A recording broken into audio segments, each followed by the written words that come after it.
La vision se résout à la dynamique de la vie. C'est ce qui nous encourage à continuer. Elle est la force de nos cœurs.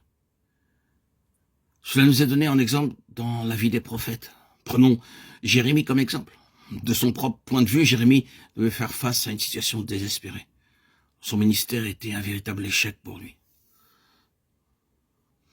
Nous savons ce qui s'est passé de nombreuses années plus tard, et nous savons aussi que des générations sont entrées dans la valeur de ce qu'il avait annoncé.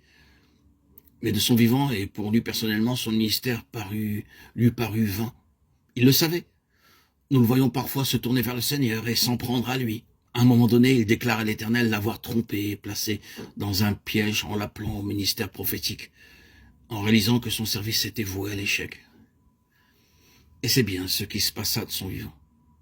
À un autre moment, il s'écria qu'il voulait s'enfuir de la situation dans laquelle il se trouvait, qu'il voulait s'éloigner de tout vers un lieu désert, loin des hommes et loin de tout.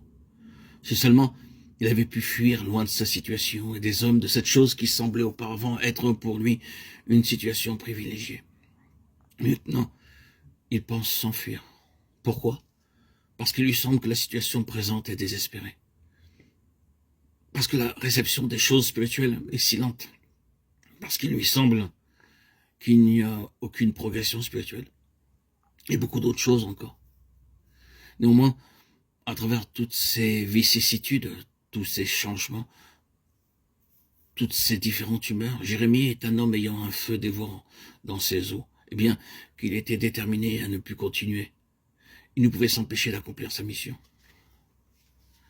Ce feu dévorant dans ses os est une autre expression de la vision que Dieu lui avait donnée. Et à travers tous ces aléas, cette vision maintint Jérémie. Elle le préservait dans la prison, dans la fosse, dans les persécutions et dans tous ces moments de désespoir. Et bien qu'aujourd'hui, il se trouve dans de profondes ténèbres et désemparé dans son esprit, il ne pourra pas y demeurer. C'était une expérience qu'il devait vivre, mais il en sortit et le feu brûlait toujours. La vision demeura jusqu'à la fin. Chers amis, auditeurs, auditrices bien-aimés, frères et sœurs en Christ, c'est ainsi que nous sommes affectés par le dessein de Dieu. C'est une chose qui se situe bien au-dessus des circonstances environnantes, bien plus profonde que nos affections, nos émotions et nos expériences émotives. C'est quelque chose qui doit surpasser nos dispositions naturelles. Une chose bien plus considérable que celle auquel notre âme est sujette. Elle doit avoir la puissance de nous sortir de nos fosses et de nos prisons spirituelles et nous stimuler à aller sans cesse de l'avant. La vision spirituelle est la seule dynamique adéquate pour les temps dans lesquels nous nous trouvons, et ce sera de plus en plus le cas au fur et à mesure que nous nous approchons de la fin.